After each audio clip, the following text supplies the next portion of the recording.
The use of a municipal sewer system in the Warsaw Rising on such a scale was a unique phenomenon, unknown in any previous armed conflict. The Warsaw sewer system, designed in the 19th century by an Englishman, William Lindley, runs under almost the entire city. The night of the 5th to the 6th of August, Elżbieta Ostrowska, known as Ella, traveling from Strodmieszcza to Mikołów, opened a regular sewer route between the districts. The underground network of corridors made it possible to maintain links between individual sites of combat, to transfer casualty replacements, supply food and ammunition, and to evacuate the insurgent units, civilians and the wounded cut off by the enemy. The insurgents very quickly adapted the most important routes for regular traffic. In many places they fixed wooden boards on the floor, attached ropes to the walls, and marked the direction of traffic, even using illuminated signs. Maintaining efficient communication links via the sewers was the responsibility of a specially trained group of women liaison officers, kanaluki in English, sewer girls and young boys, including a team of so-called sewer rats. Before the Germans worked out what was happening, the traffic on the underground routes was heavy and the sewers were the safest way to get around the city.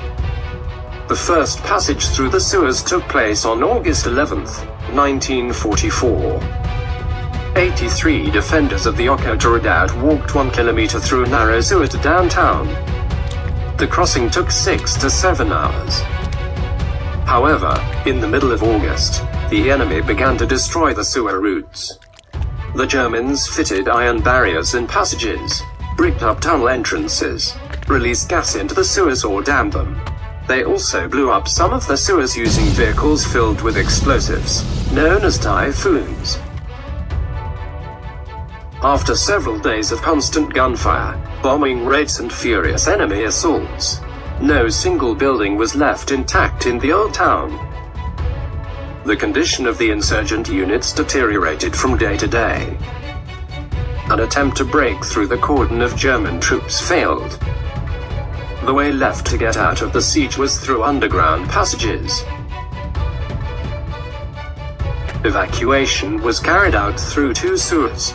The main one, with an entrance at Krasinski Square, and a subsidiary one, with an entrance on Danilo Wikowska Street.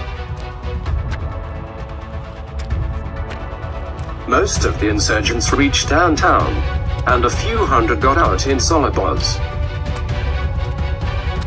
In the course of 2 days, over 5,000 Home Army soldiers escaped the siege through the sewers.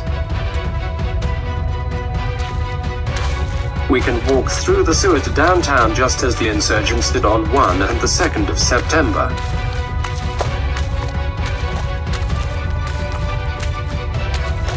In 1944 the route was much longer, almost 2 kilometers. It took about 4 hours to cover that distance. The conditions in the passage were terrible. The ceilings of the real sewers were much lower than the one and the insurgents waded in toxic sewage.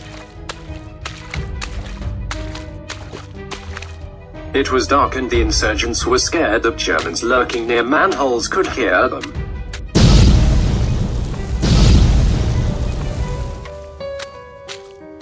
In spite of all those difficulties, the evacuation of the old town was a success.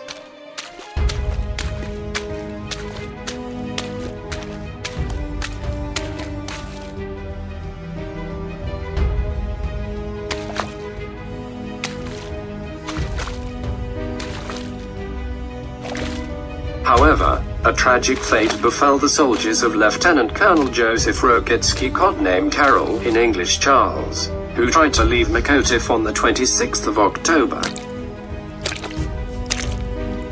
Contradictory orders, toxic sewage, and German attacks from above meant that many soldiers from Mikołów died in the passage.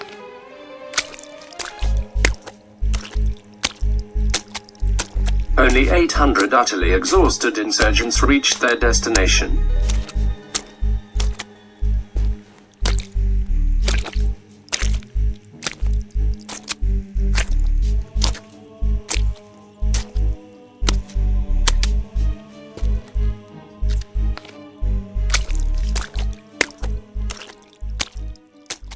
We invite you to subscribe to our historic channel. Click on the black Pro Patria Poland team icon and subscribe. Thank you and see you soon.